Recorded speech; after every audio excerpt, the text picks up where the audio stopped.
The crystal spires of Zephyria Prime gleamed under twin suns, their perfect geometric forms reaching toward the purple sky like frozen prayers. Prince Kelvax stood on his palace balcony, watching the morning light dance across the city below. His scaled hands gripped the railing as he observed the latest reports from the outer territories. "Your Highness," came a voice behind him. General Thane entered the chamber, his military uniform crisp and adorned with medals that caught the light. "We have confirmation from the mining colony on Kepler 442b. The human vessel has been destroyed." Kelvax turned, his reptilian features showing satisfaction. "Excellent. How many survived?"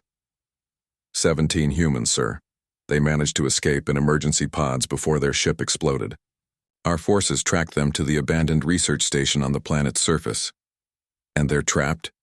"Completely, Your Highness. The station is surrounded by our ground forces.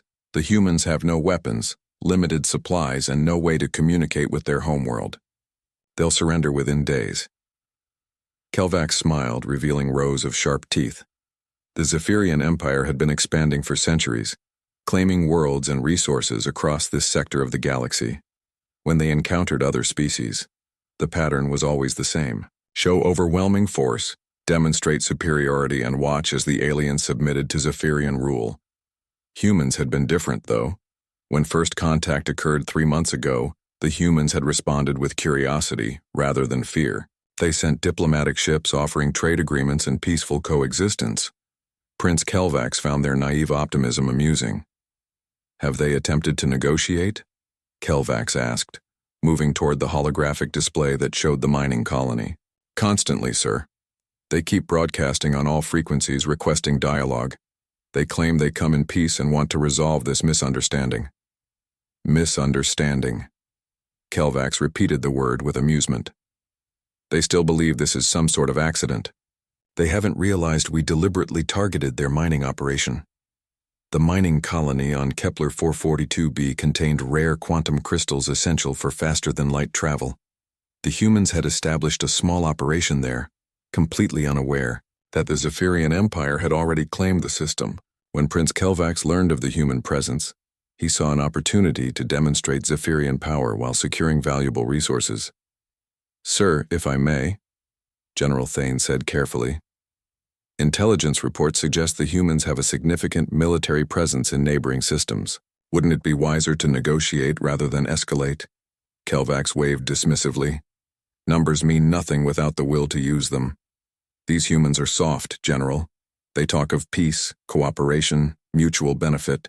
They're merchants and scientists, not warriors. When they see what happens to those who oppose the Zephyrian Empire, they'll submit quickly enough." The holographic display zoomed in on the research station. It was a modest facility, designed for scientific study rather than defense. The 17 human survivors had barricaded themselves inside, but the building was surrounded by 200 Zephyrian soldiers. "What are their positions?" Kelvax asked. "They've sealed themselves in the main laboratory complex. Our sensors indicate they're rationing food and water. The facility's power is failing, and outside temperatures drop to -40 degrees at night. Without environmental systems, they won't last long." "Perfect. Let them suffer for a while. Fear will make them more compliant." General Thane nodded, though something in his expression suggested uncertainty. "Sir, there is one concerning development. Our long-range sensors detected a brief quantum signature approximately 6 hours ago." "What kind of signature?" "Unknown, sir. It lasted only moments and occurred at the edge of the system. It might have been a natural phenomenon." Kelvax considered this. Could the humans have sent a distress signal before their ship was destroyed? Possible, but unlikely. Our jamming fields were active throughout the engagement. Any signal would have been severely degraded. "Monitor all frequencies," Kelvax ordered. "If more human ships arrive, we'll destroy them as well. Each victory will make our eventual negotiations with Earth more favorable." The prince moved to another display showing intelligence reports about human society. Their research painted a picture of a species obsessed with peaceful solutions. They had eliminated war from their own planet centuries ago and approached galactic exploration with scientific curiosity rather than military ambition. Look at this, Kelvax said, pointing to a cultural analysis. They have something called rescue services that risk their lives to save others, even strangers. They send ships into dangerous space to assist vessels in distress, regardless of species or political affiliation. Such weakness is almost incomprehensible. General Thane studied the reports. They do seem unusually altruistic, sir. It's a fatal flaw in their thinking. They believe everyone shares their peaceful nature. They cannot conceive of a species that views kindness as weakness to be exploited. The communication system chimed, and a junior officer appeared on screen. Your Highness, the humans at the research station are broadcasting again. They're requesting medical assistance for injured survivors. Medical assistance? Kelvax laughed. From the people who attacked them? Their optimism truly knows no bounds. Should we respond, sir? Ignore them. Let them tend to their wounded with whatever supplies they have. It will make their eventual surrender more desperate. As evening approached, Kelvax reviewed tactical reports from the surface. The Zephyrian forces had established a perimeter around the research station, cutting off all escape routes. Automated weapon systems monitored every entrance, and aerial drones provided constant surveillance. Sir, General Thane reported, thermal imaging shows the humans have gathered in the central laboratory. They appear to be caring for wounded and conserving body heat. How touching. A group of scientists and miners playing at being survivors. There's something else, sir. Our soldiers report strange behavior from the humans instead of panic or despair they seem to be. Organizing. Organizing what? They have no weapons, no military training. What could they possibly organize? Unknown, sir. They've divided into groups, established schedules, and appear to be conducting some form of planning sessions. Kelvax shrugged. Probably discussing surrender terms. Humans are notorious for their lengthy deliberations. The prince dismissed his staff and retired to his private chambers, confident that within days he would have 17 human prisoners to parade before the galactic community. Their capture would demonstrate Zephyrian superiority and discourage other species from challenging the Empire's expansion. Outside his window, the twin suns set behind the crystal spires, painting the sky in shades of orange and gold. Soon, he thought this entire sector would bow before Zephyrian might. He had no idea that 6 light-years away, something was moving through the darkness between stars. Something that would fundamentally change his understanding of what humans were capable of when their own were threatened. Commander Sarah Chen pressed her back against the cold metal wall of the research station's main laboratory. Around her, 16 other survivors huddled together in the failing light of emergency power cells. The temperature had dropped 15 degrees in the past hour, and she could see her breath forming small clouds in the air. Marcus, how are the injured? She asked quietly. Dr. Marcus Webb looked up from where he knelt beside 2 wounded miners. Collins has a severe concussion, and Hansen's leg is definitely broken. Without proper medical facility, he left the sentence unfinished. Sarah nodded grimly. As the mission coordinator for the mining operation, she had led scientific expeditions across dozens of worlds, but nothing had prepared her for this. The attack had come without warning. One moment they were extracting quantum crystals from the planet's crust, the next their ship was exploding in orbit above them. Commander, whispered Dr. Elena Rodriguez from her position near the window, the aliens have changed their patrol patterns. They're moving in tighter circles around the building. Sarah crawled over to peer through the reinforced glass. The Zephyrian soldiers moved with military precision, their scaled forms clearly visible in the light of the planet's larger moon. They carried weapons that hummed with energy, and their reptilian faces showed cold calculation rather than emotion. They're not planning to rush us, Sarah observed. They want us to surrender. Maybe we should, suggested Tom Morrison, one of the younger miners. If we give up now, maybe they'll let us live. Several others murmured agreement, but Sarah shook her head. Did you see what they did to the rescue pod from the Carson? She pointed toward the wreckage visible through another window. They destroyed it after the crew had already ejected. These aren't people interested in prisoners. The truth was worse than she let on. During the initial attack, she had managed to establish brief contact with Earth before their communication array was destroyed. What she learned in those few minutes had chilled her more than the dropping temperature. This wasn't a misunderstanding or territorial dispute. Intelligence indicated the Zephyrian Empire was systematically testing human responses across multiple systems. They were probing for weaknesses, looking for evidence that humanity could be easily conquered. "Commander," Dr. Webb said, "I need to tell you something. Before our communication went down, I received a fragment of a message. It was heavily corrupted, but I think help is coming." Sarah felt a spark of hope. "What kind of help?" "I'm not sure." The signal was encoded with search and rescue protocols, but the quantum signature was unlike anything I've seen before, much larger than a standard rescue vessel. Around the laboratory, the other survivors looked up with renewed interest. Sarah held up a hand for caution. "Even if someone is coming, we need to stay alive long enough for them to arrive. That means conserving heat, rationing our supplies, and staying alert." She moved to the center of the group. These weren't soldiers or warriors. They were geologists, engineers, miners, and researchers. But humans had something the Zephyrians clearly didn't understand. When faced with impossible situations, they didn't simply surrender or despair. They adapted. "Listen carefully," Sarah said. "We're going to organize shifts. 2 people always on watch. Others rest in rotation to conserve energy. We'll share body heat, ration the emergency rations, and use our knowledge of this facility to our advantage." "What can we possibly do against 200 armed soldiers?" asked Dr. Rodriguez. "We survive," Sarah replied simply. "And we learn everything we can about them while we do it." Over the next several hours, the survivors implemented Sarah's plan. They discovered that the research station's geology lab contained detailed seismic equipment that could detect movement through the planet's crust. The atmospheric sensors provided information about weather patterns and temperature fluctuations. Most importantly, the quantum resonance detector was still functional. "Commander," Dr. Webb called out during his watch shift, "the detector is showing some unusual readings. There's definitely something out there, but it's still several hours away." Sarah studied the readings carefully. Whatever was approaching was massive, much larger than any rescue ship in the human fleet.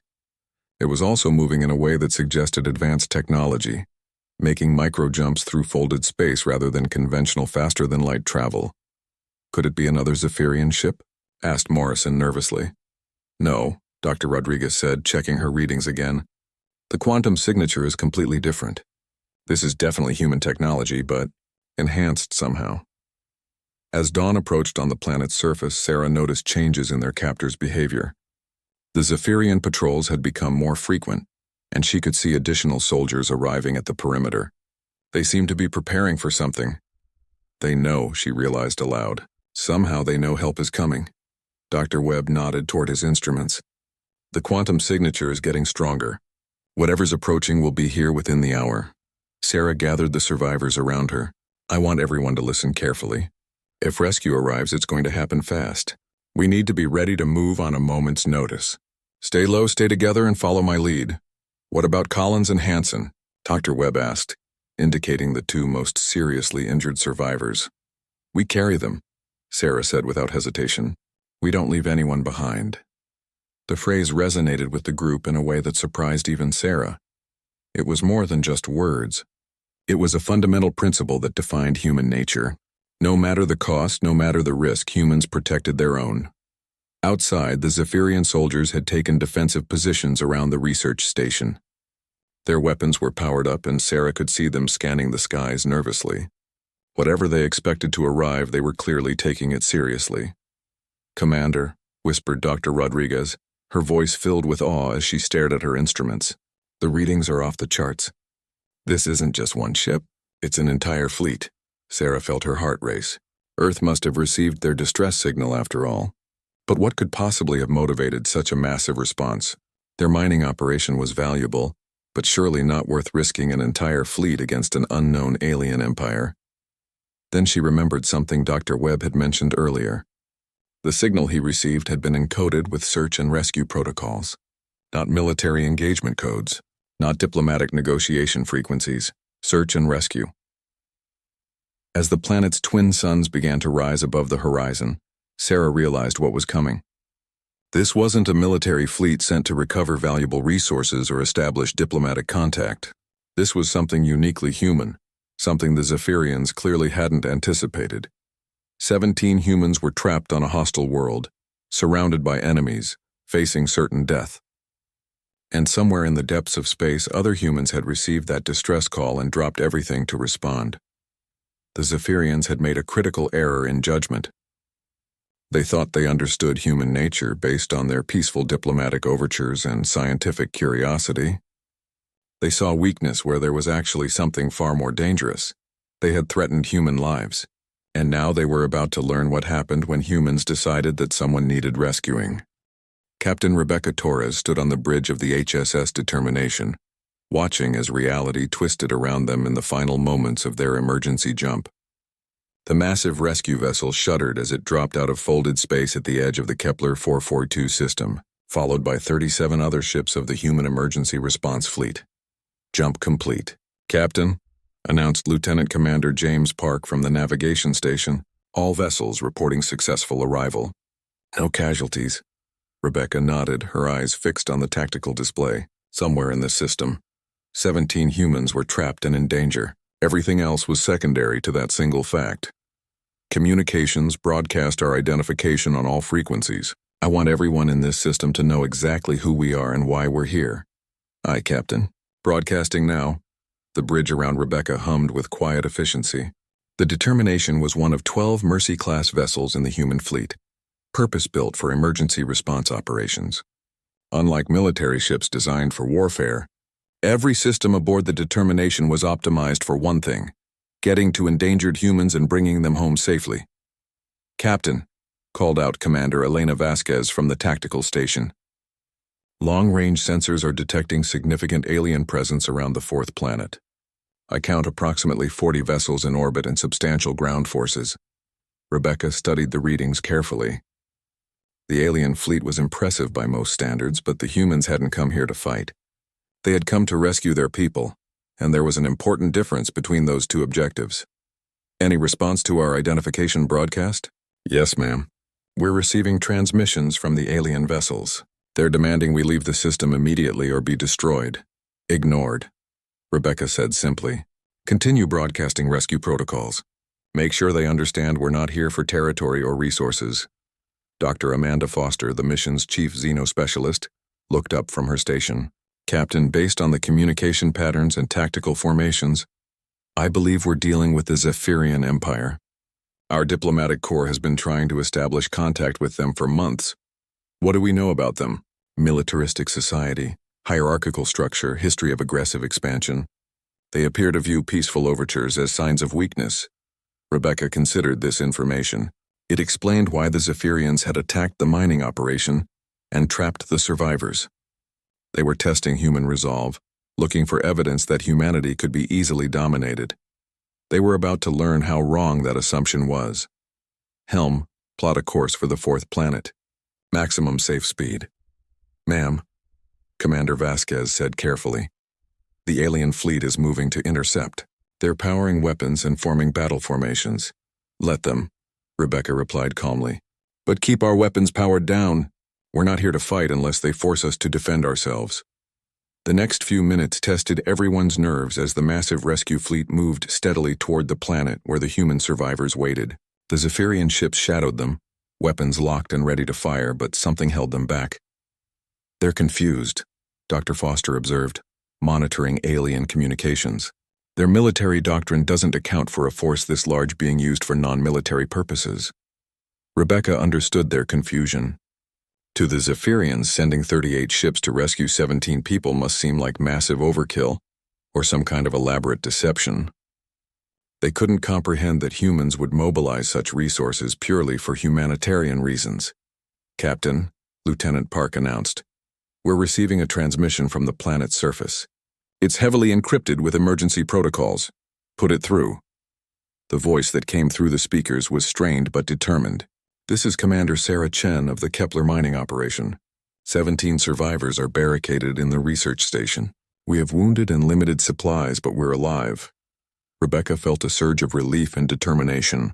Commander Chen, this is Captain Rebecca Torres of the Human Emergency Response Fleet. We're here to get you home. Response Fleet? Sarah's voice carried surprise. How many ships? 38 vessels with full rescue capabilities. Can you maintain your position for another 6 hours? Affirmative. We're not going anywhere. The transmission cut out, but Rebecca could hear something in Sarah's voice that made her proud. Despite being outnumbered and surrounded, the survivors hadn't lost hope. They trusted that other humans would come for them, and that trust had kept them fighting. Captain, Commander Vasquez reported, The alien fleet is hailing us directly. On screen. The view screen filled with the image of a reptilian alien in military uniform. His scaled features showed arrogance and irritation, and his voice carried the tone of someone accustomed to being obeyed. I am General Thane of the Zephyrian Imperial Fleet. You will withdraw from this system immediately or face the consequences of your aggression. Rebecca stepped forward, her posture calm but resolute. General, I am Captain Torres of the Human Emergency Response Fleet. We're here to retrieve our people who are trapped on your planet. Once we have them safely aboard our ships, we'll be happy to leave. Those humans are prisoners of the Zephyrian Empire. They violated our territorial sovereignty and must face justice. General, Rebecca said, her voice hardening slightly. They're scientists and miners who were working in what they believed was unclaimed space. But regardless of the circumstances, we're taking them home.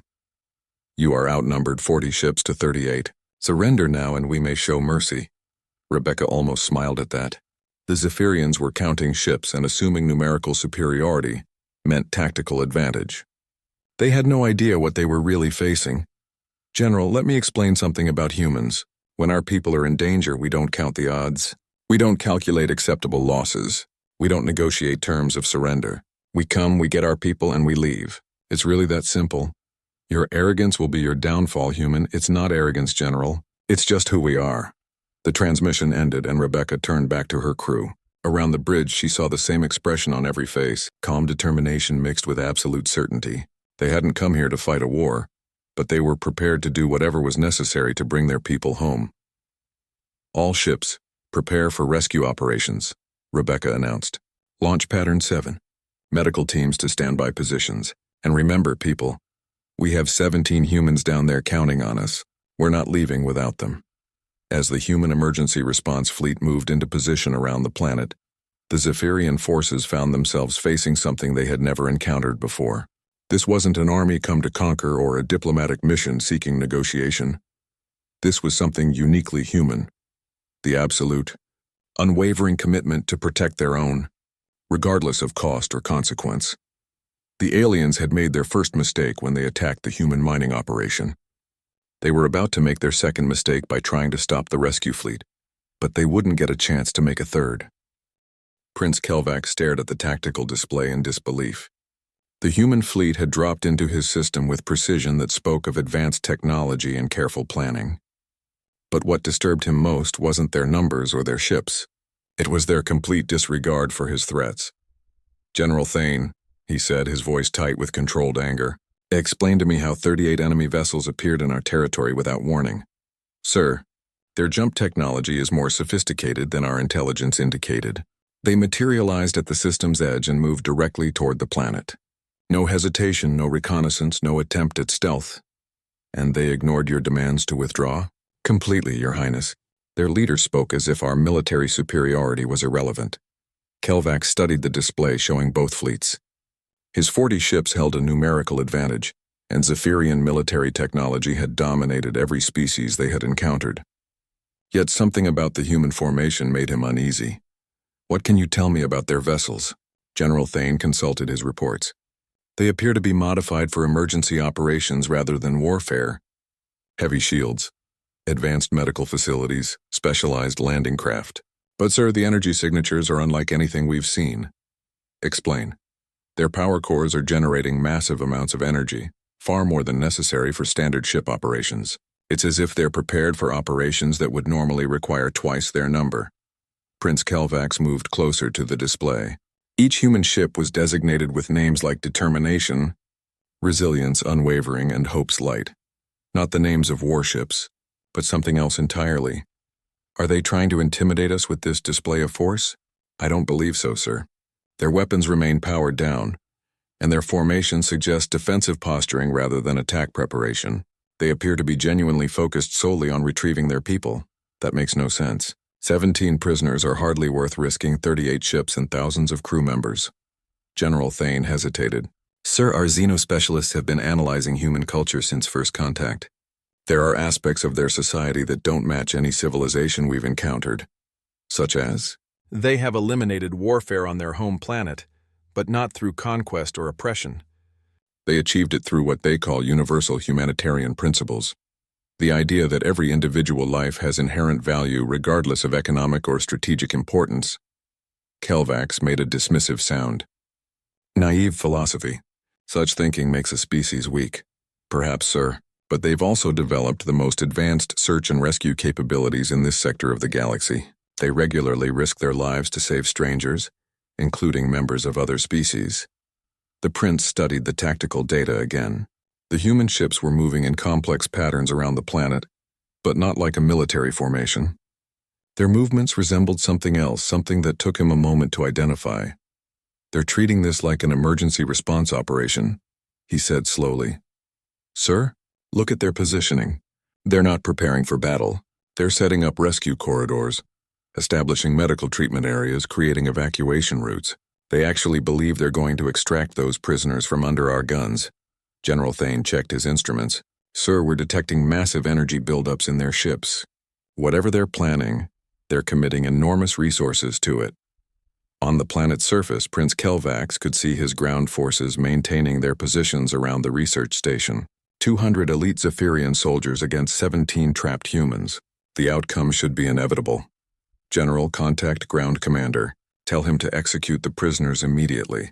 Sir, that would eliminate any possibility of negotiation. There will be no negotiation. These humans need to learn that Zephyrian space is not to be trespassed upon. When their rescue fleet sees the bodies of those they came to save, they'll withdraw. Understood, Your Highness. Transmitting orders now. But before the transmission could be completed, something changed on the tactical display. The human ship suddenly accelerated, their energy signatures spiking to levels that made Zephyrian sensors struggle to track them. What are they doing? Kelvax demanded. Unknown, sir. Their power output just increased by 300%. They're moving at speeds that should be impossible for vessels of that size. On the main screen, the human fleet split into multiple groups with mathematical precision. Some ships moved to establish defensive perimeters, while others descended toward the planet's atmosphere. It happened so fast that the Zephyrian fleet found itself reacting rather than controlling the situation. Sir, General Thane called out urgently. The humans are broadcasting on all frequencies. They're transmitting what appears to be rescue protocols. What kind of protocols? Emergency medical procedures, evacuation timelines, survivor identification codes. Sir, this isn't a military operation. This is exactly what they said it was. They're conducting a massive search and rescue mission. Prince Kelvax felt something cold settle in his stomach. The implications were staggering. These humans had committed 38 ships, thousands of crew members, and enormous resources to save 17 people who weren't even military personnel. They were doing it because those 17 people were human, and humans didn't abandon their own. General, how many personnel are aboard those ships? Preliminary estimates suggest 15 to 20,000 humans, sir. 20,000 people to rescue 17? It appears so, Your Highness. For the first time since the crisis began, Prince Kelvax began to understand that he had severely miscalculated. This wasn't weakness or naivety. This was something far more dangerous. It was a species so committed to protecting their own that they would mobilize overwhelming force without hesitation. Regardless of cost or risk, sir, General Thane reported, his voice tight with concern. Our ground forces are reporting unusual activity around the research station. The humans inside appear to be preparing for something. Preparing for what? They have no weapons, no means of communication. Unknown, sir. But they've moved to defensive positions and appear to be coordinating their activities as if they expect imminent rescue. On the view screen, Prince Kelvax watched as human rescue ships descended through the planet's atmosphere with impossible speed and precision. Their shields blazed with energy as they cut through air resistance that should have torn apart normal vessels. How are they moving so fast? He wondered aloud. Sir, General Thane said grimly, I think they're not planning to land. I think they're planning to go through whatever's in their way. Prince Kelvax realized with growing horror that his military superiority meant nothing against people who weren't trying to conquer territory or defeat enemies. The humans had come for one purpose only, to get their people and take them home, and they clearly didn't care what they had to go through to do it. All ships, he ordered urgently, prepare to engage. If we're going to stop them, it has to be now. But even as he gave the order, Prince Kelvax understood that he was no longer controlling this situation. The humans had turned his carefully planned demonstration of Zephyrian power into something else entirely. They had turned it into a rescue mission, and rescue missions, he was beginning to realize, followed very different rules than military operations. Commander Sarah Chen felt the research station vibrate as something massive passed overhead. Through the reinforced windows, she could see streaks of light cutting through the planet's atmosphere, moving faster than anything she had ever witnessed. "They're here," Dr. Webb breathed, staring at his instruments in amazement. "The quantum signatures are off the charts." Around the laboratory, the 17 survivors pressed against windows and monitoring stations, watching as their rescue arrived with a display of technology that bordered on the impossible. The ships descending through the atmosphere were moving at speeds that should have incinerated them, yet their energy shields carved through air resistance like it was nothing. "How many ships?" asked Dr. Rodriguez. "I count 12 descent vehicles," Sarah replied, watching the tactical display. "But the main fleet is still in orbit." Outside, the Zephyrian ground forces had abandoned their casual patrol patterns. Sarah could see soldiers running to defensive positions, their weapons powered up and tracking the incoming ships. Their earlier confidence had been replaced by obvious alarm. "Commander," Tom Morrison called from his position near the communication station, "I'm receiving a signal. It's coded with rescue protocols." Sarah moved quickly to the console. "Put it through." The voice that came through the speakers was calm but carried absolute authority. "Research station survivors, this is Major Lisa Park of the Emergency Response Fleet. We are 60 seconds from your position. Prepare for immediate extraction. Major Park, this is Commander Chen. We have 17 survivors, 2 seriously wounded. The station is surrounded by approximately 200 enemy soldiers." "Understood, Commander. Stay low and be ready to move when we give the signal." Sarah looked around at her people. Over the past day, they had gone from desperate survivors to a coordinated team. Dr. Webb had fashioned stretchers from equipment for the wounded. Dr. Rodriguez had organized their supplies for rapid transport. Even the youngest members of the group had taken on responsibilities that helped maintain morale and organization. "Listen carefully," Sarah told them. "When rescue arrives, it's going to happen fast. Stay together, help the wounded, and trust our people to get us home." Through the window, she could see the Zephyrian soldiers taking aim at the sky as the first human rescue ship broke through the cloud layer. What happened next defied everything Sarah understood about combat and technology. The rescue ship didn't slow down as it approached the ground. Instead, it seemed to phase through the planet's surface like it was diving into water. One moment it was descending at impossible speed. The next it had somehow materialized underground, directly beneath the research station. The entire building shuddered, and Sarah heard equipment powering up below them. Whatever the humans had done, they had managed to place a fully operational ship underneath a building that was surrounded by enemy forces. "Commander Chen," came Major Park's voice, now much clearer and closer. "We're directly beneath you. Emergency transport platforms are activating. You'll feel the floor shift in approximately 10 seconds. How did you get under us?" "Quantum phase technology. We borrowed some concepts from geological survey equipment and applied them to emergency operations. Please have your wounded ready for immediate medical attention." Sarah felt the floor begin to vibrate with harmonious patterns, and suddenly sections of the laboratory floor became transparent.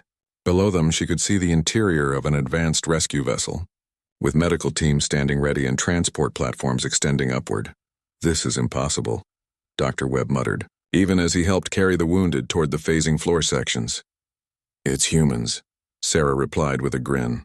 "We specialize in impossible."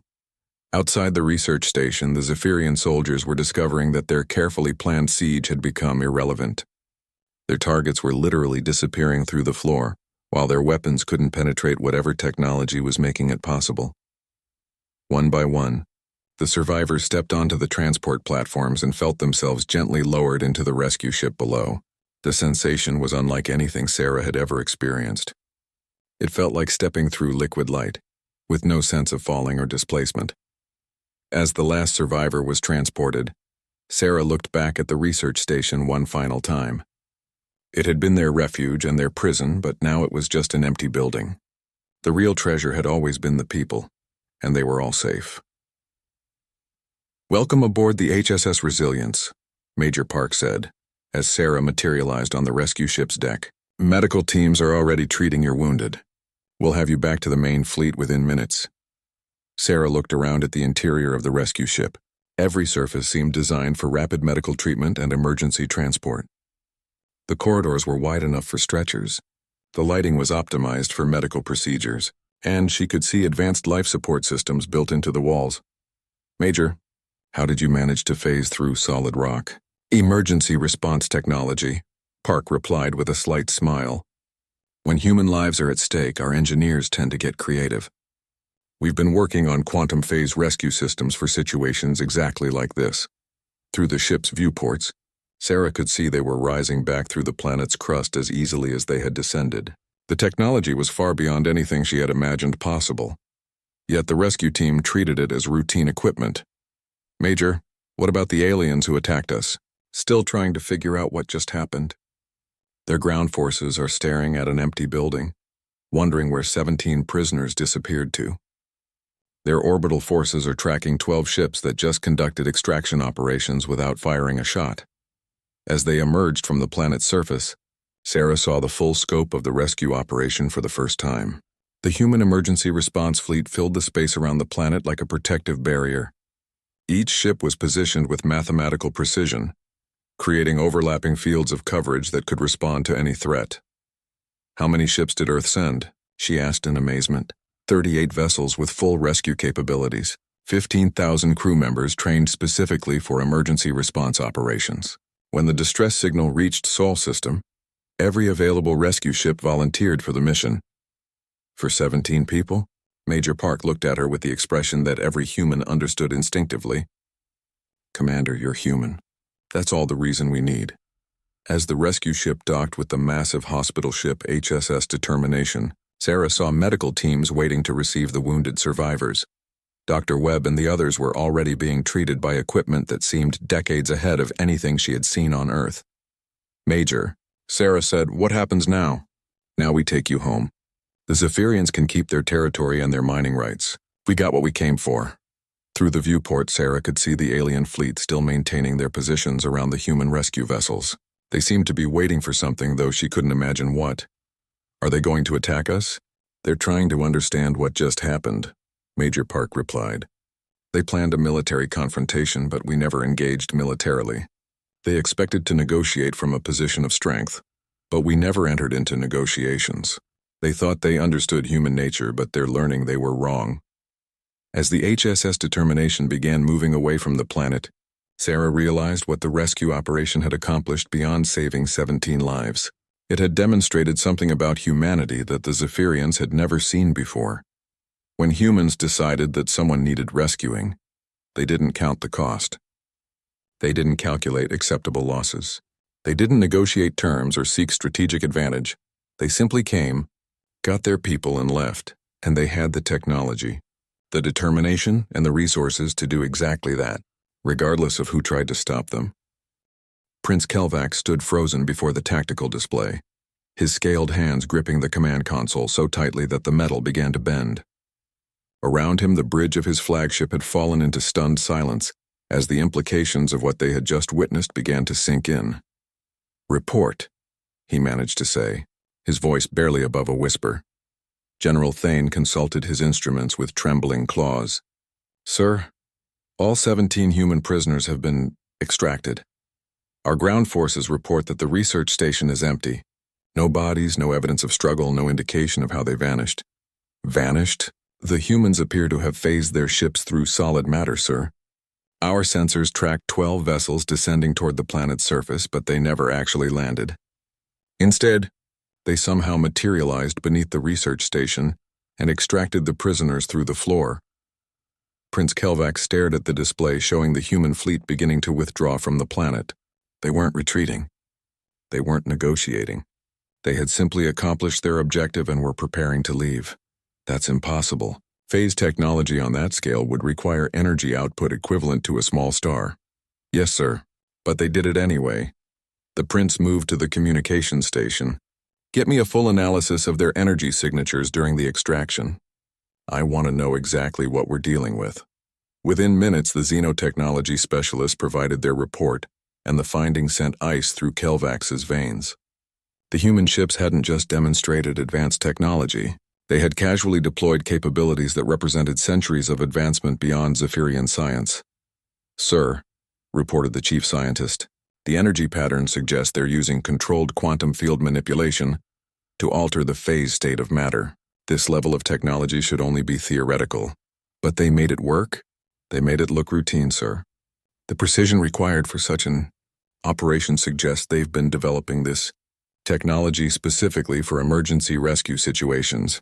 Prince Kelvax realized he was witnessing something unprecedented in Zephyrian military history. The humans hadn't defeated his forces through superior firepower or tactical brilliance. They had simply ignored the entire framework of the conflict and operated by rules that made his military superiority irrelevant. General, what is the status of their fleet? They're maintaining defensive formations but beginning to withdraw from the inner system. Sir, they're broadcasting on all frequencies again. Put it through.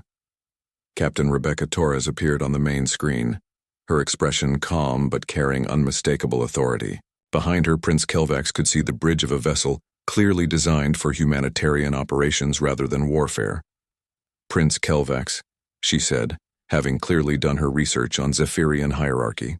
We have retrieved our people. We'll be leaving your territory within the hour. Captain Torres, Kelvax replied, struggling to maintain his composure. Your intrusion into Zephyrian space cannot go unanswered. You have violated our sovereignty. We retrieved human citizens who were trapped and in danger. Now that they're safe, we have no further business in your territory.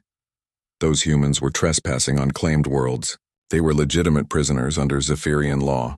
Captain Torres tilted her head slightly. Prince, let me clarify something for you. From our perspective, 17 humans were in danger, and we had the capability to help them. Everything else is secondary. You cannot simply ignore interstellar law and territorial boundaries. We didn't ignore them. We just prioritized human lives above political considerations. If that creates a diplomatic problem, our ambassadors can address it later. Prince Kelvax felt his worldview cracking around the edges. You committed an act of war to rescue 17 miners and scientists. We conducted a rescue operation to save human lives. If you choose to interpret that as an act of war, that's your decision. The calm certainty in her voice was more unsettling than any threat or display of force. These humans genuinely didn't seem to care about the political or military consequences of their actions. They had identified a problem and solved it with overwhelming efficiency. Captain, you seem to believe that human lives are more important than legal treaties or territorial sovereignty. When it comes to emergency rescue operations, yes, human lives take priority over everything else. That attitude will lead to conflicts across the galaxy. Captain Torres shrugged. Then other species should probably avoid putting humans in danger. The transmission ended, and Prince Kelvax found himself staring at a blank screen. Around him, his command staff waited for orders, but he had no idea what those orders should be. General Thane cleared his throat carefully. Sir, should we pursue the human fleet? With what objective, General? They accomplished their mission. We failed to accomplish ours. We could demand reparations, territorial concessions, formal apologies. Prince Kelvax considered this. General, do you believe these humans would provide any of those things?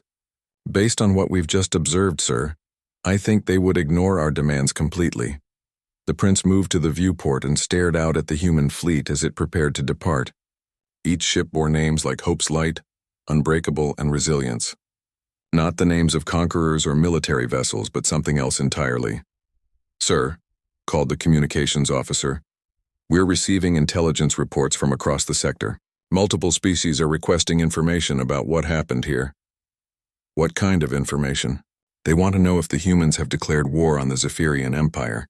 They're asking about human military capabilities and territorial ambitions. Prince Kelvax almost laughed, but the sound caught in his throat.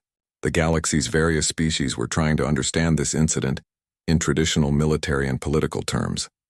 They were asking the wrong questions entirely. Tell them, he said slowly, that the humans haven't declared war on anyone. They conducted a rescue operation, sir. Inform all intelligence networks that humanity appears to have developed technology and deployed resources specifically for emergency rescue operations. They can phase ships through solid matter, mobilize massive fleets within hours, and conduct extraction operations against fortified positions. General Thane studied the tactical data. Sir, the implications are staggering.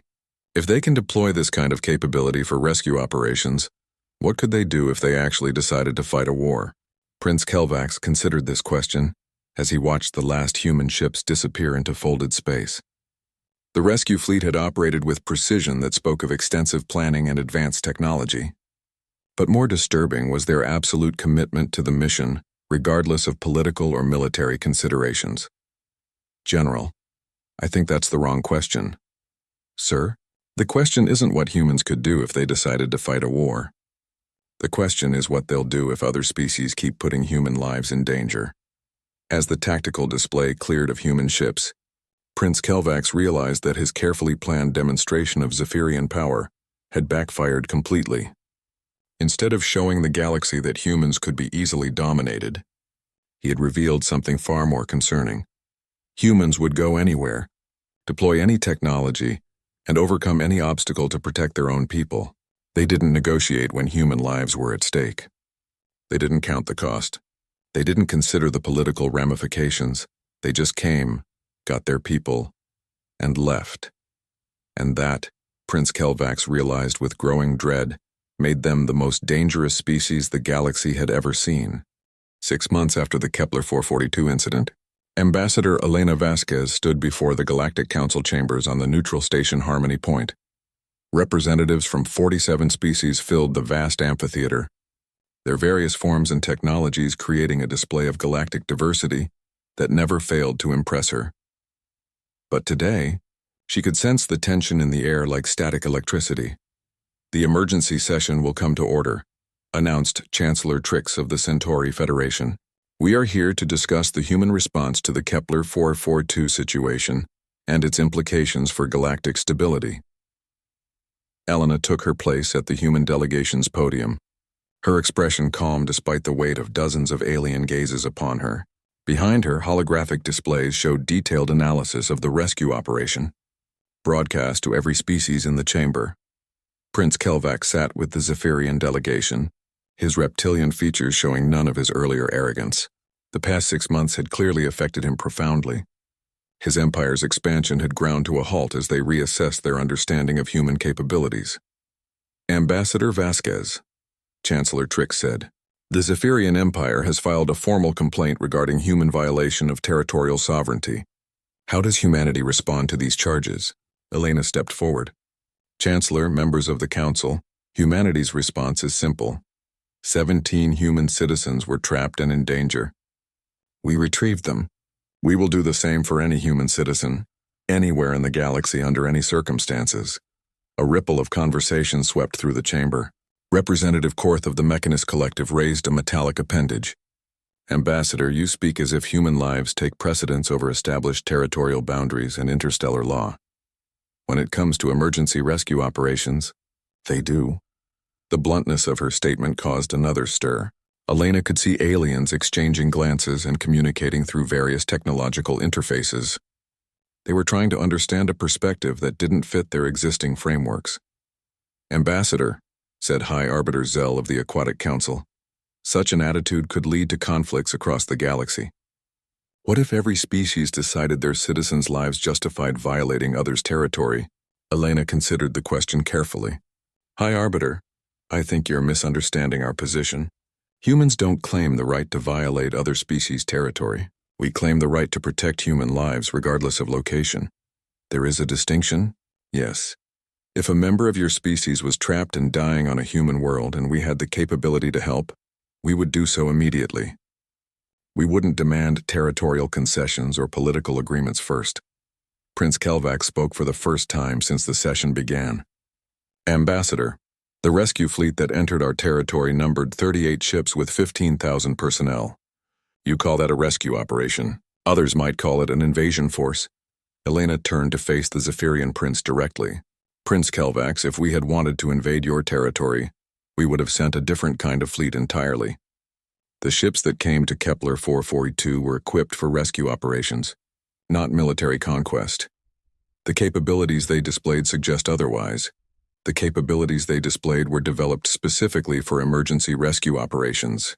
Every system, every technology, every protocol was designed around the single objective of reaching humans in danger and bringing them home safely.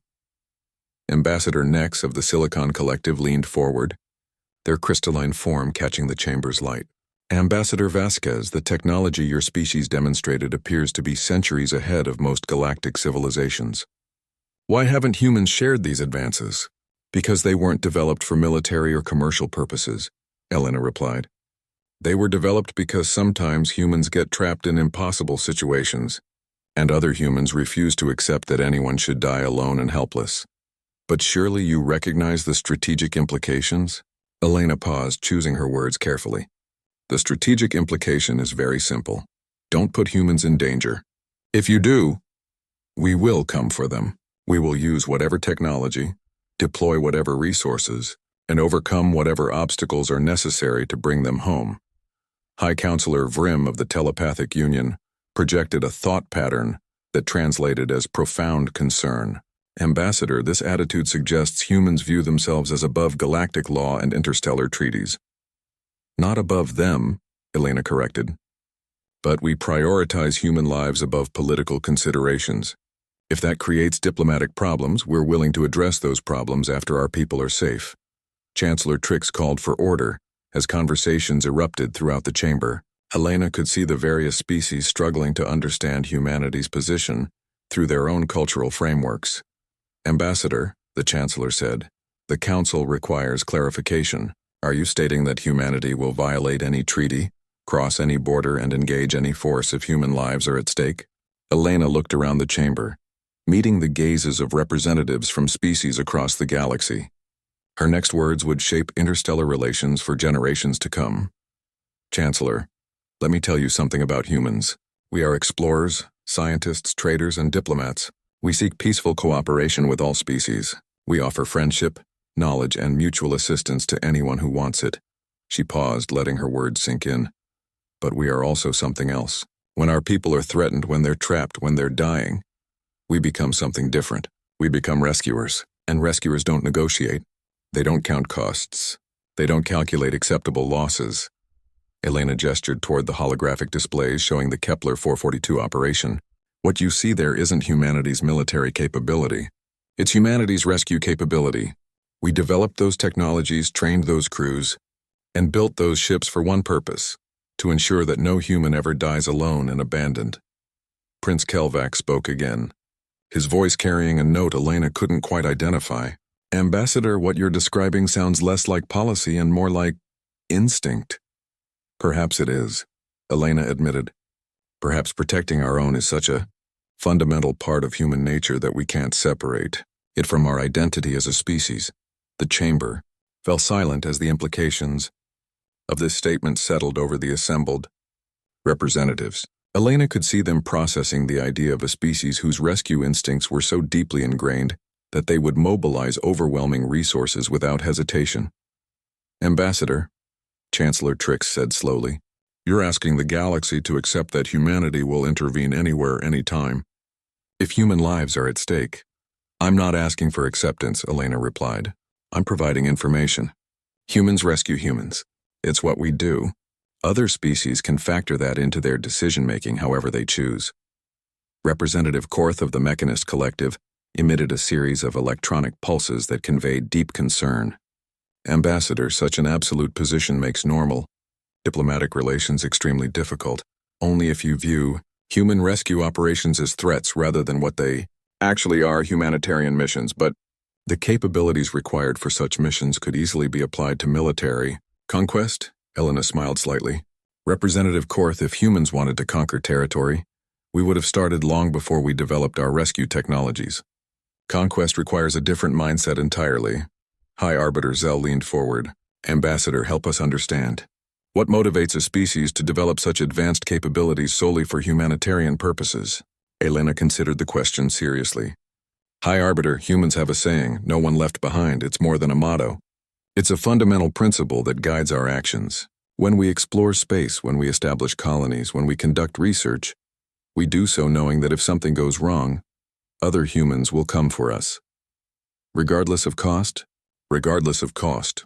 Prince Kelvax made a sound that might have been a sigh. Ambassador, 6 months ago I believed humans were weak because of your peaceful nature and humanitarian concerns. I now realize that these same characteristics make you the most formidable species I have ever encountered. Elena looked at him with genuine curiosity. How so, Prince? Because you cannot be deterred, negotiated with, or reasoned out of protecting your own. Military threats are irrelevant. Political pressure is meaningless. Economic sanctions are ignored. When human lives are at stake, nothing else matters to your species. That's correct. It makes you utterly predictable and completely unstoppable. Elena nodded slowly. Prince Kelvax, I think you understand us better than most.